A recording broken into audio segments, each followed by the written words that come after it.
Assalamualaikum, hai, apa khabar semua? Terima kasih sebab sudah klik video ni dan jangan lupa tekan tombol subscribe. Kembali lagi bersama saya AA berbagi info dan kisah menarik. Oh, sebelum tu jangan lupa tekan tombol subscribe, tekan loncengnya juga. Okey, kisah kali ni kita bagi tajuk, dia buat perjanjian dengan setan semata-mata untuk dapatkan $1 million. Kita selalu dengar kan yang kata ada orang-orang tertentu yang sanggup buat perjanjian dengan jin, dengan setan ni semua semata-mata untuk dapatkan kekayaan, dapat jodoh dan macam-macam lagi lah. Jadi kalau dekat Malaysia, dekat Indonesia sana, kita dah selalu dengar sangat kata benda-benda tu tak asing lah bagi kita kan. Tapi kes kali ni bukan berlaku dekat sini tau. Kes kali ni berlaku di London.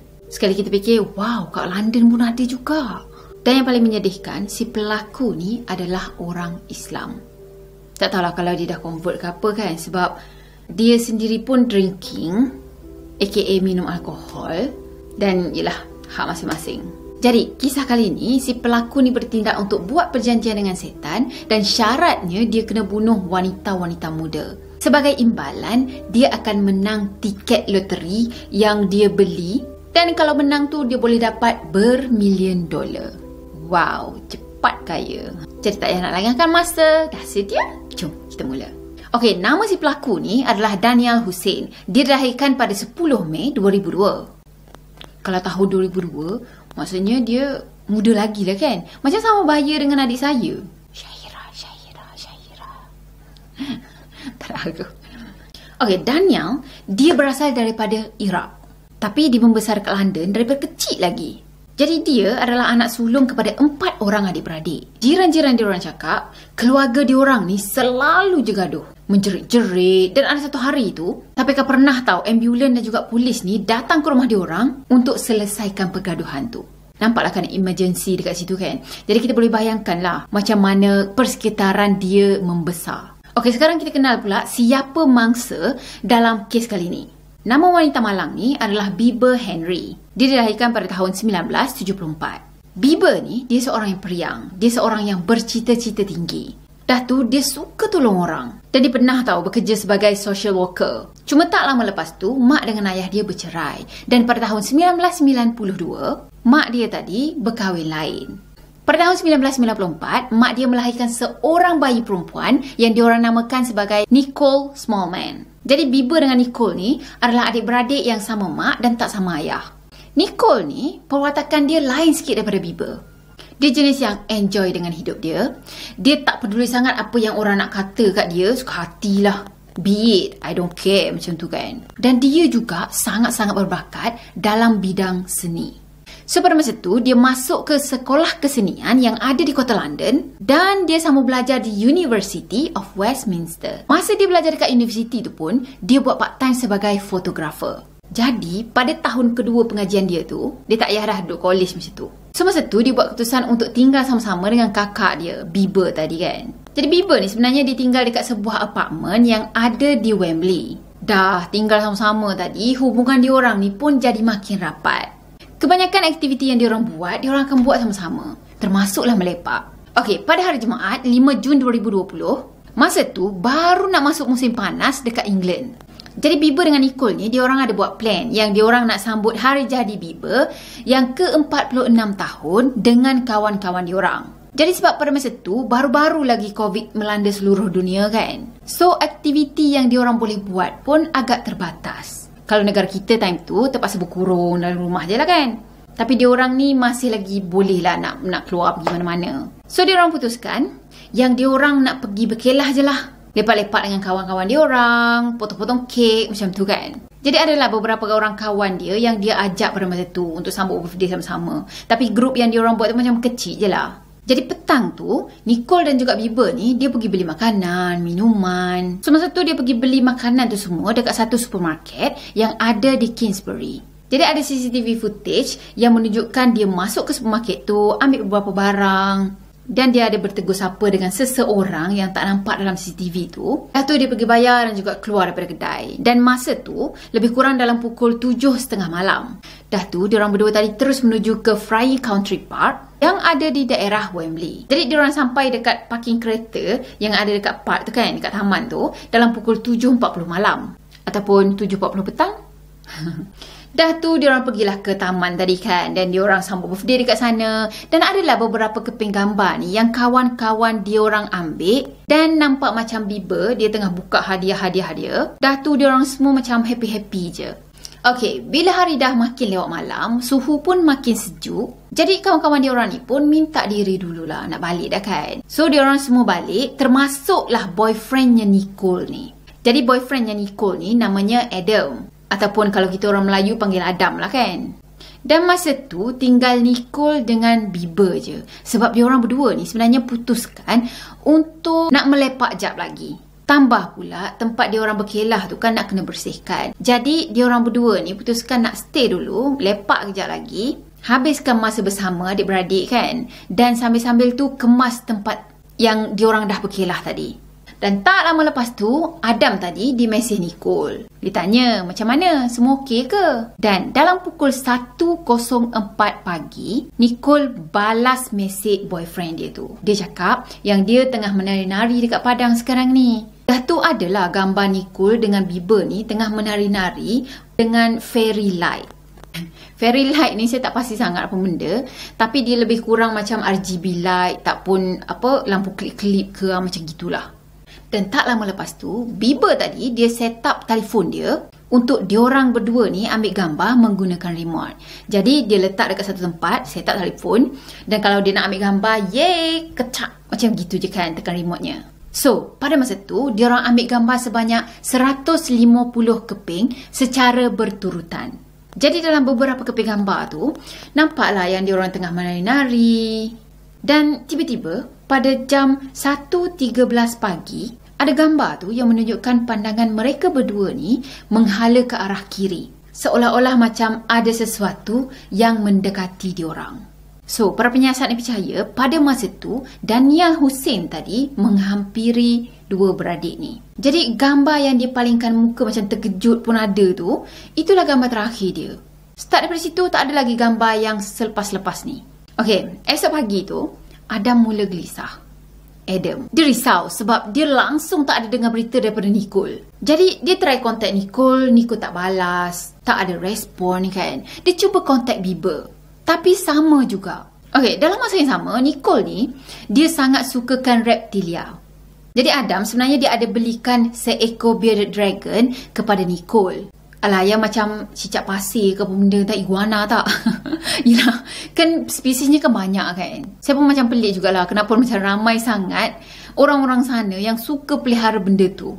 Mungkin sebab saya takut kot dengan benda halata. Okay, jadi Adam perasan kata si Nicole ni tak balik untuk bagi makan haiwan peliharaan dia tu. Dan yang peliknya, tak ada pula Nicole ni pesan apa-apa dengan Adam. Yelah, kata dia tak boleh nak balik rumah, lepas tu tolong bagi makan macam gitu kan. Tak ada langsung. Sebab sebelum-sebelum ni pun Nicole ni dia sangat-sangat menjaga waktu makan haiwan peliharaan dia. Dia kan nak sebut bearded dragon tu macam susah kan. Jadi haiwan peliharaan dia. So Adam tadi pun pergi ke rumah Nicole. Dia tanya housemate diorang berdua ni, Bieber dengan Nicole ni kan. Bieber dengan Nicole ada balik tak semalam? Dan housemate diorang cakap yang dua beradik ni tak balik pada malam semalam. So Adam tadi pun cuba kesan telefon Nicole. Katanya dia menggunakan apps Find My Friend. Tapi tak ada apa-apa juga. Dia tak dapat kesan kat mana Nicole berada. So masa tu dia mula gelisah, dia mula panik dan dia mula start tanya semua orang yang ada pada malam tu. Kawan-kawan diorang tu kan. Tapi malangnya tak ada siapa pun yang tahu. So tak mungkin kedua beradik ni boleh hilang macam tu je. So time ni lah Adam tadi dia pergi ke balai polis dan dia buat report tentang kehilangan Bieber dan juga Nicole. Dah tu dia pergi ke rumah mak ayahnya Nicole ni dan ceritakan apa yang dah berlaku. Dalam masa yang sama, dia cakap dengan mak ayah Nicole ni supaya kontak kawan-kawan terdekat Nicole sama ada, yelah mungkin lah kan Nicole pergi rumah dia orang ke apa kan. Dah tu dia post dekat FB yang kata Nicole dengan Bieber ni hilang dan diorang semua mulakan pencarian. 24 jam kemudian, masih lagi tak ada berita apa-apa daripada dua beradik ni. Katanya pihak polis seolah meremehkan hal ni dan tak bertindak cepat. Tapi, ia kan dah jadi prosedur polis. Kena tunggu 24 jam dulu, baru diorang boleh terima kes dan mulakan siasatan. Kecuali Amber Alert tu lah kan. Yang mana kalau ada kes yang melibatkan kanak-kanak, diorang tak perlu nak tunggu 24 jam. Okey, pada 7 Jun 2020, Adam tadi tetap juga tak putus asa.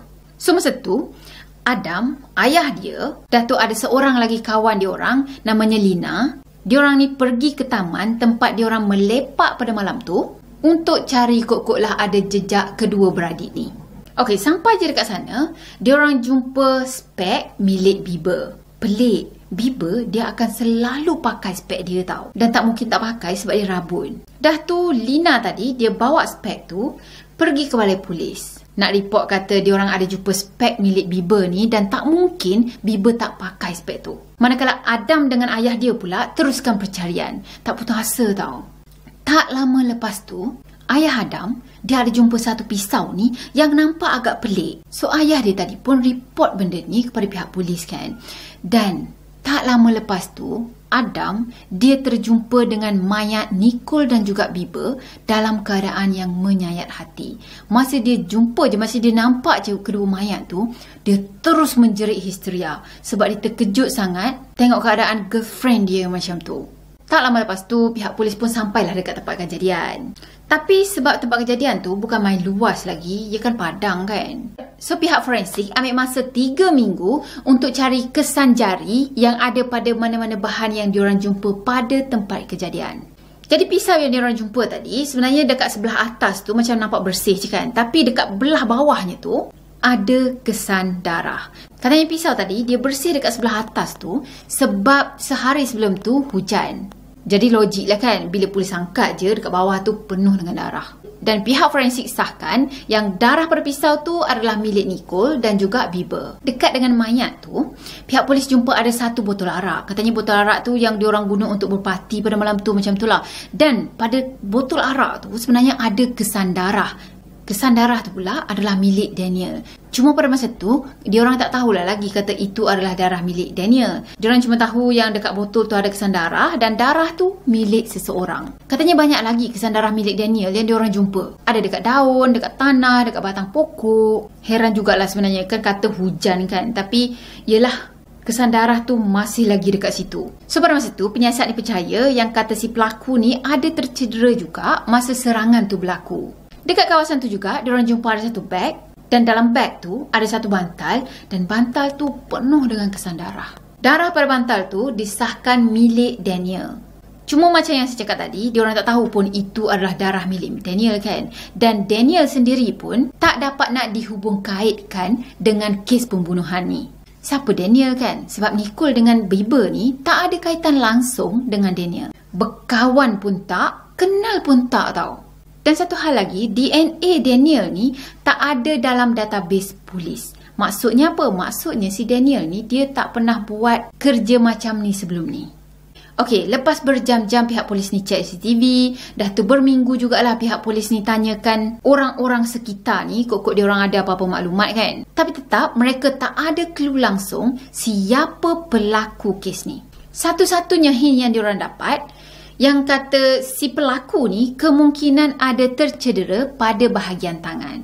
Sebab dekat tempat kejadian tu juga, pihak polis ni sebenarnya ada jumpa satu sarung tangan tu tahu. Dan sarung tangan tu ada kesan darah. Bila cek DNA kesan darah yang ada pada sarung tangan tu dengan darah yang ada dekat botol, dan resultnya menunjukkan itu adalah orang yang sama. Okey dah, time ni pihak polis pun dah buntu, tak tahu dah nak buat apa, tak tahu nak start daripada mana.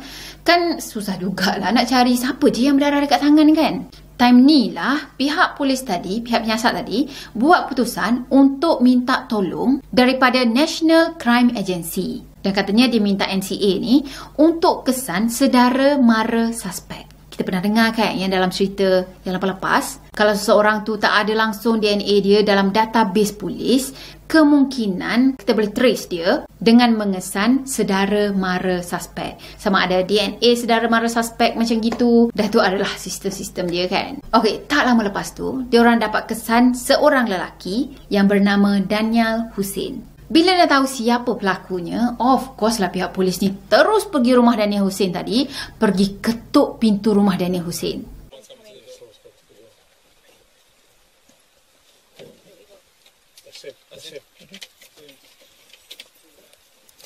Mate, you're under arrest. Come out. Come out of your dress. Keep walking towards me. Keep walking towards me. Stay where you are. Stay where you are. Stay where you are. Hands on your head. Stay where you are. Face me. Hands on your head. Stay where you are. You're under arrest, all right? Yeah, tell him to do it. Give him to face the car. Yeah? Yeah. Do you have any injuries? Yeah. So the wrists from the cuffs? No. Oh. How did that happen? How did that happen? Sorry? How did that happen? Oh, is this the interview? No, that's a question. The injuries on your fingers. What happened there? Okay, don't worry.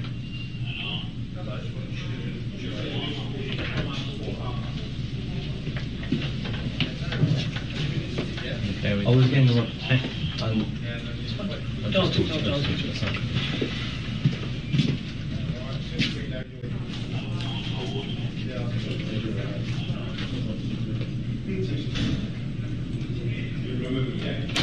Any medical conditions? Asthma, diabetes, blood pressure, heart conditions, anything like that? No.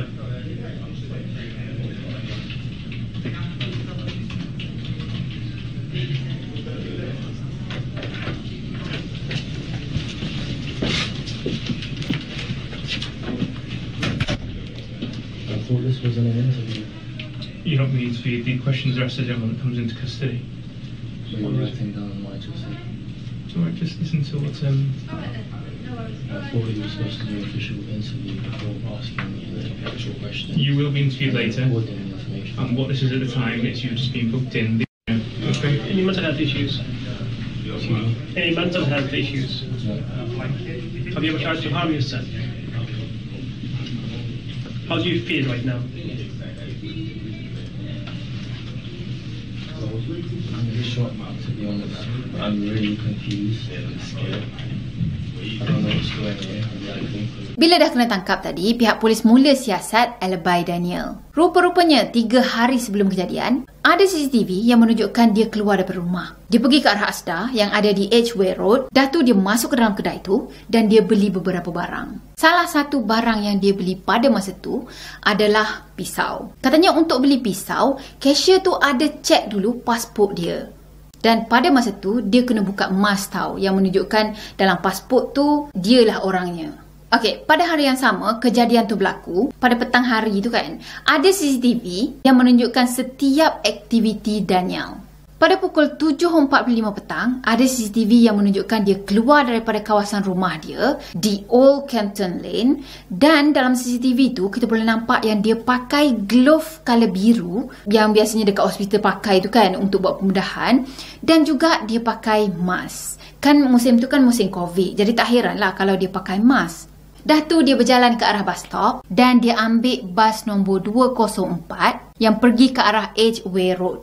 Dan tak lama lepas tu, dia masuk ke Morrison Supermarket. Dia beli alkohol, dia ambil satu paket daripada Amazon ke apa. Dalam masa yang sama, dia beli topeng muka yang nampak biji mata je tu kan, yang orang ski ke pakai. Dan last kali, dia beli 2 penyodok lipat. So, barang-barang tu semua dimasuk ke dalam satu beg. Dan dia bawa beg tu, dia menghala ke taman yang tempat kejadian tu. Katanya dia sampai kat sana dalam pukul 8.40 malam. So, dekat parking lot tu, kita boleh nampaklah CCTV kan yang menunjukkan si Daniel ni sedang berjalan. Tapi dekat taman tu tak ada CCTV. So tak pastilah apa yang Daniel buat pada masa tu. Daripada pukul 8.40 malam lagi, dengan masa yang kemungkinan serangan tu berlaku dekat pukul 1 lebih tu kan, apa yang dia buat dalam jangka masa tu. Cuma pasukan penyiasat ni percaya yang si Daniel tunggu dekat tempat kejadian tu lebih kurang dalam 6 ke 7 jam juga. Para penyiasat juga cakap kemungkinan si Daniel ni duduk je situ, tunggu je situ sambil-sambil memerhatikan mereka yang tengah buat sambutan hari lahir tu. Sebab itulah bila dah semua orang balik, tinggal Bieber dengan Nicole je tadi, masa itulah dia ambil keputusan untuk serang kedua-dua mangsa ni. So yang gambar yang kita cakap tadi, yang Bieber dengan Nicole ni paling ke arah kiri, lepas tu dia macam nampak macam terkejut, takut macam tu kan. Itulah saat di mana Bieber tadi diserang. Katanya dia ditikam sebanyak 8 kali 6 kali di bahagian dada, 1 kali di bahagian peha dan 1 kali di bahagian belakang. Nicole ni pula dia diserang selepas Bieber tadi diserang. Dan mungkin ada perlawanan daripada Nicole sebab Nicole dia diserang dengan sangat brutal. Katanya dia ditikam sebanyak 28 kali, termasuklah di tangan dan juga lengan, yang mungkin katanya dia cuba untuk tahan daripada pisau tu menyerang ke arah dia kan.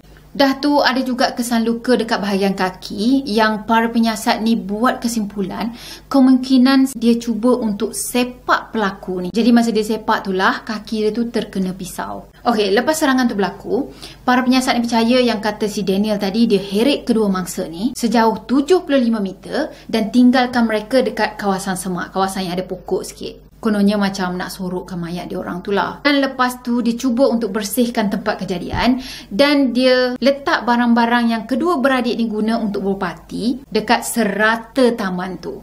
Sebab itulah dia orang jumpa benda ni dekat sini, benda tu dekat situ, sampaikan dia orang sendiri pun macam confused dekat mana sebenarnya tempat kejadian. Okey, dalam pukul 4:07 pagi, ada CCTV yang menunjukkan Daniel Hussein ni berjalan untuk balik ke rumah dia. Tapi pelik, pada masa ni Daniel Hussein tu dia tak pakai seluar tau. Tak malu ke? Tak besar-besar tak pakai seluar. Tiba-tiba kan. Okey, tak pakai seluar tu satu hal kan. Dan jaket yang dia pakai pada masa tu dia ikat dekat bahagian pinggang. Dah tu tangan kanan dia ni dia masukkan ke dalam jaket, dia sorokkan tangan kanan dia. So keadaan dia pada masa tu sangat-sangat mencurigakan. Okey, lepas Daniel Hussein tadi kena tangkap, dia mengaku yang tempat tu dekat je dengan rumah nenek dia. Dah tu polis ni tanya macam mana dia boleh dapat luka dekat bahagian tangan dia. Dan dia jawab apa tau? Dia jawab pada masa tu dia kena rompak. So sebab dah cukup dah bukti tadi, jadi Daniel Hussein ni didakwa dengan membunuh Bieber Henry dan juga Nicole Smallman. Cuma dia mengaku tak bersalah dengan semua tuduhan tu. Dalam mahkamah pun dia sangkal semua tuduhan yang pendakwa raya ni buat atas diri dia, walaupun bukti-bukti itu semua adalah bukti DNA dan juga bukti video CCTV. Dah tu dia cakap yang DNA tu bukan milik dia sebab dia tak bagi pun DNA darah dia pada pihak polis. Dan bukti CCTV yang mengatakan dia beli pisau 3 hari ke 4 hari sebelum kejadian tu kan, yang dia buka emasnya, lepas tu buat pengesahan wajah semua, dia cakap apa tau? Dia cakap itu bukan dia. Dah tu dia bagi tahu kad dia hilang pada hari kejadian. So bukan dia yang beli pisau pada masa tu. Dan dia buat spekulasi, katanya ada orang yang cuba berangkap dia sekarang ni. Orang tu dah curi kad dia, lepas tu pergi beli pisau dan ambil darah dia, pergi letakkan darah dia tu dekat tempat kejadian, yang mana beberapa tempat jugalah kan, dekat atas tanah, dekat pohon semua. Semata-mata apa tau? Semata-mata untuk jadikan orang baik macam dia ni jadi kambing hitam. Mind blowing dia punya shamelessness tu. Shamelessness, ketidakmaluan. Okey, tak habis dekat situ je, pihak polis teruskan siasatan. Ya kan orang tak mengaku tadi kan. Dah tu pihak polis dapat warrant untuk pergi geledah rumah dia. Bila pihak polis geledah bilik dia, pihak polis jumpa satu envelope ni yang berisi dokumen. Dokumen yang ada kat dalam tu agak mendirikan bulu roma tau. Okey, dalam envelope tu ada lambang-lambang pelik yang diorang ni percaya itu adalah golongan yang menyembah syaitan. Dah tu ada satu helai yang kertas ni tahu, dia macam agreement macam tu. Apa agreement, perjanjian macam tu. Perjanjiannya pula bukan perjanjian yang biasa-biasa je, tapi perjanjian antara Daniel ni dengan setan. Isi dalam perjanjian tu kata dia akan korbankan wanita muda semata-mata untuk menang loteri yang $1,000,000. Kat bawah perjanjian tu dia siap sign nama lagi tau. Dia sign nama Daniel dengan darah. Dalam bilik dia juga pihak polis jumpa ada 3 loteri tiket, yang mana bila pihak polis ni cek dekat CCTV yang tempat beli loteri tu kan, diorang sahkan yang Daniel ni dah pun beli loteri tiket tu dekat kedai tadi. Okey, dah bertimbun dah cukup dah bahan bukti untuk dakwa Daniel ni. Pada 22 September 2021 baru lagi tahu, Daniel dia dijatuhkan hukuman penjara seumur hidup dengan minimum 30 tahun penjara. Lepas hukuman dah dijatuhkan, barulah tahu kata sebenarnya si Daniel ni sebelum-sebelum ni dia pernah sokong violent extremism. Violent extremism ni sebenarnya dia satu pahaman yang membenarkan, membolehkan untuk seseorang tu melakukan keganasan dengan niat ideologi untuk agama ataupun untuk politik. Pelik juga lah kan. Tapi yang penting dia sokong keganasan kalau benda tu, niatnya tu untuk yang dia rasa kebaikan. Lebih kurang macam itulah. Jadi pada masa dia jadi ahli penyokong tadi tu, masa tu dia baru berumur 15 tahun. Dan dalam komputer dia penuh dengan hal-hal keganasan. Yang mana tak sepatutnya budak bawah umur ada simpan hal-hal macam itulah, video-video macam tu. Jadi pada masa tu, dia dipantau sebagai orang yang berkemungkinan akan melakukan kejahatan ataupun keganasan. Sebelum lockdown hari tu, sepatutnya dia pergi ke Amerika untuk study. Tapi dah terpaksa lockdown kan. So masa tu, tak ada pilihan lain lah. Semua orang pun sama. Dia online ni memanjang. Dia asyik online, lepas tu berchatting semua kan. Dan masa tu lah dia terjebak dengan ajaran sesat. Katanya penganut ajaran ni lebih kepada orang-orang yang tak ada pasangan. Tak dapat pasangan macam tu lah. Walaupun sebenarnya dia nakkan pasangan. Dan biasanya diorang ni semua akan bertindak ganas, terutama sekali kepada wanita. The end. Okay, pengajaran kita kali ni, kalau nak kaya, kerja. Dan jangan kita fikir orang-orang kaya tu semua tak ada masalah. Mentang-mentang ada duit, lepas tu bebas daripada semua masalah kan. Tak, sebenarnya orang yang ada duit ni lah orang yang banyak masalah. Jadi fikir-fikir balik lah. Kalau kita fikir kita nak jadi kaya ke apa, baik fikir 2 kali. Suka hati. Cuma apa yang saya nak tegaskan dekat sini, kalau nak apa-apa dalam hidup ni, usaha. Bila kita usaha dan kita dapat sesuatu tu, kita akan rasa satu kepuasan yang sangat nikmat.